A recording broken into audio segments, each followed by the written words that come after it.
was once a time when our little planet seemed immense, when it was the only world we could explore.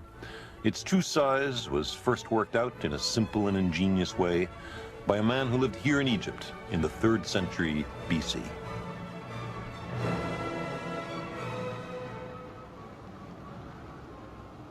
This tower may have been a communications tower, part of a network running along the North African coast by which signal bonfires were used to communicate messages of state. It also may have been used as a lighthouse, a navigational beacon for sailing ships out there in the Mediterranean Sea. It is about 50 kilometers west of what was once one of the great cities of the world, Alexandria. In Alexandria at that time, there lived a man named Eratóstenes. One of his envious contemporaries called him Beta, the 2nd letter of the Greek alphabet, because he said Eratóstenes was 2nd best in the world in everything. But it seems clear that in many fields, Eratóstenes was alpha.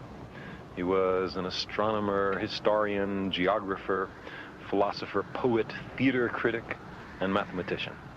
He was also the chief librarian of the great library of Alexandria. And one day, while reading a papyrus book in the library, he came upon a curious account.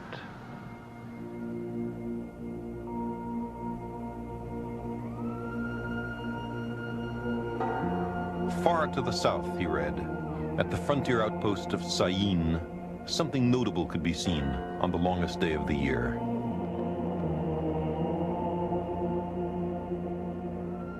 On June 21st, the shadows of a temple column or a vertical stick would grow shorter as noon approached.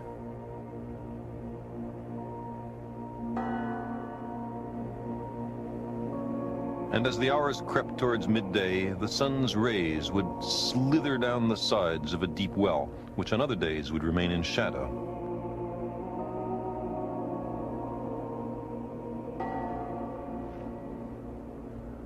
And then, precisely at noon, columns would cast no shadows, and the sun would shine directly down into the water of the well.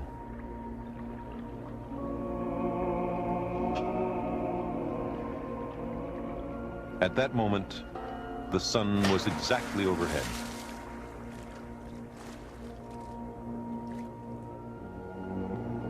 It was an observation that someone else might easily have ignored.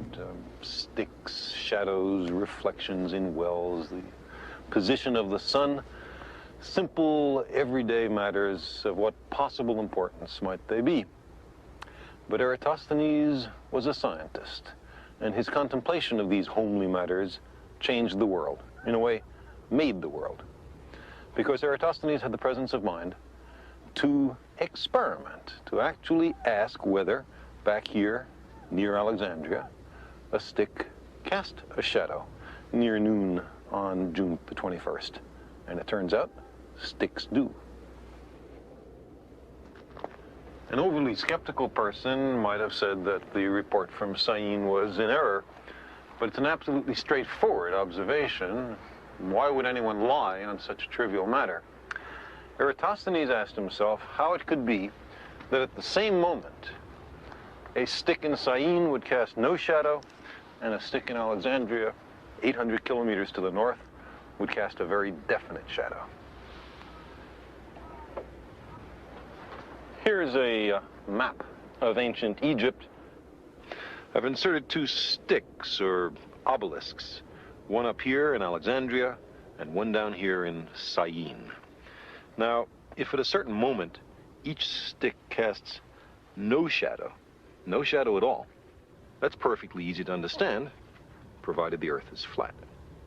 If the shadow at Sagan is at a certain length, and the shadow at Alexandria is the same length, that also makes sense on a flat Earth. But how could it be, Eratóstenes asked, that at the same instant there was no shadow at Sagan and a very substantial shadow at Alexandria? The only answer was that the surface of the Earth is curved. Not only that, but the greater the curvature, the bigger the difference in the lengths of the shadows. The sun is so far away that its rays are parallel when they reach the Earth. Sticks at different angles to the sun's rays will cast shadows of different lengths.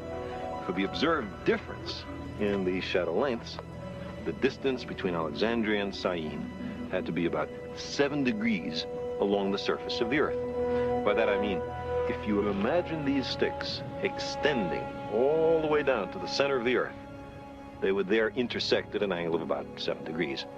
Well, 7 degrees is something like a 50th of the full circumference of the Earth, 360 degrees. Eratosthenes knew the distance between Alexandria and Syene. He knew it was 800 kilometers. Why? Because he hired a man to pace out the entire distance so that he could perform the calculation I'm talking about. Now, 800 kilometers times 50 is 40,000 kilometers. So that must be the circumference of the Earth. That's how far it is to go once around the Earth. That's the right answer. Eratosthenes' only tools were sticks, eyes, feet, and brains, plus a zest for experiment. With those tools, he correctly deduced the circumference of the Earth to high precision, with an error of only a few percent. That's pretty good figuring for 2,200 years ago.